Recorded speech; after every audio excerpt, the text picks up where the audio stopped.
You know that quiet pull you sometimes feel, that little nudge towards something more? A sense that you're searching for a deeper connection? Well, that's exactly what we're diving in today. It's all about a spiritual journey that we can think of as being drawn by the Father and fed by the Son. And it really all begins with this incredible idea from the Gospel of John. The key takeaway here is that our spiritual path, it doesn't actually start with us. It's not about our own striving or efforts, nope. It all begins with a divine invitation, one that's extended to every single one of us. So that brings up a really personal question for you, for all of us really. That subtle longing for meaning you feel sometimes, that quiet restlessness deep down, what if that's not just random? What if that feeling is actually the very beginning of the journey? The first little sign that you're being invited to something more.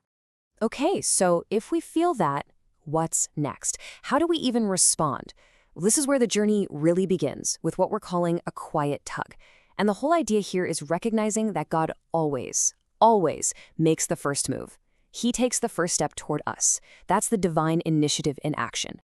To really get a picture of this, imagine you're a traveler on a long, dusty desert road, kind of like that road to Gaza you read about in the book of Acts. See, a lot of us feel just like that. We might be searching, maybe even reading the scriptures, but we still feel this deep spiritual thirst, right? A hunger for something that truly connects. It's that feeling of knowing you're searching, but you just haven't found it yet. So once you feel that tug, the journey moves into its next phase, opening the Word. And listen, this is so much more than just reading words on a page. It's about really engaging with it, coming to it with a totally open heart, and being ready to be guided. And honestly, this points to something so important, humility. Because let's face it, we can't always figure this stuff out on our own. The Spirit and the Church, they act as our guides.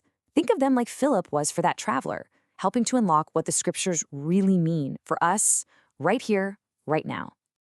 And when that happens, you start to see this beautiful pattern unfold. First, the Spirit kind of shines a light on the scriptures for you. Then, that new understanding, it sparks something inside, a real desire to change, to convert. And that pulls us out of our own little bubble, out of isolation, and right into the shared life of the church, especially through the sacraments. You know, those powerful communal signs of God's grace at work. So this whole journey, from feeling that first tug to really understanding the Word, it's all leading somewhere.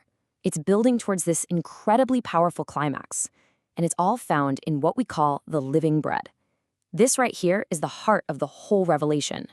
So what exactly is the bread of life? I mean, what does that really mean? Well, it's crucial to understand it's not just a nice metaphor for good advice. It's not just a symbol.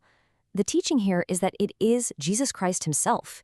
He's offering his very being, his essence, for our spiritual nourishment. And this comes directly from Christ's own mouth. I am the living bread, my flesh for the life of the world. Wow. I mean, you can't get much more direct than that. This is the absolute core of the message, a personal, total gift of self. And this comparison here, it just makes it so clear how radical this whole idea is. I mean, look, on the one hand, you've got what we might expect from any great spiritual teacher, right? Good advice, some moral teachings, a philosophy. But then look at what Christ actually offers. It's not advice, it's his very self. Not just teachings, but his flesh for the world. It's a complete shift from just ideas to a real, personal, life-changing encounter. But here's the thing you have to remember. That profound encounter, that's not the end of the story. Not even close. It's actually the beginning of a totally new way of living. This is where we get to the part about being transformed by grace, about stepping into a whole new reality. Okay, so how does this transformation actually play out in our daily lives? Well, it happens in real, tangible steps. It can be as simple as offering your day to God each morning. From there, you work on developing a strong, steadfast heart. You face down those inner dragons, the fears, the attachments that hold you back. And the ultimate goal? It's to become what you receive. To let that encounter with Christ totally reshape who you are. And as you walk this path, something amazing starts to grow in you, supernatural courage. And this isn't just about feeling peaceful inside. No, this is about being equipped to live your faith out loud, boldly in the real world. It's about following the example of the martyrs and all the saints, even and especially when it's tough. Which brings us to the final amazing outcome of this whole journey. It's all about rejoicing on your way. It becomes a mission, a joyful one. And here's the punchline, and it's so beautiful. This spiritual journey isn't about escaping the world. Not at all. It's meant to fuel you up and then send you right back into the world. Sustained by the Eucharist, our whole mission is just to keep going on our way. But now, with a deep, real, and lasting joy. So what does that look like in practice? The final call to action couldn't be simpler or more beautiful. It's a straightforward charge. Carry Christ into your world with rejoicing. Take that joy, that new life, and bring it with you everywhere, to your family, to your job, to your neighborhood. So let's just close with this prayer that really wraps up everything we've talked about. Lord, draw us today.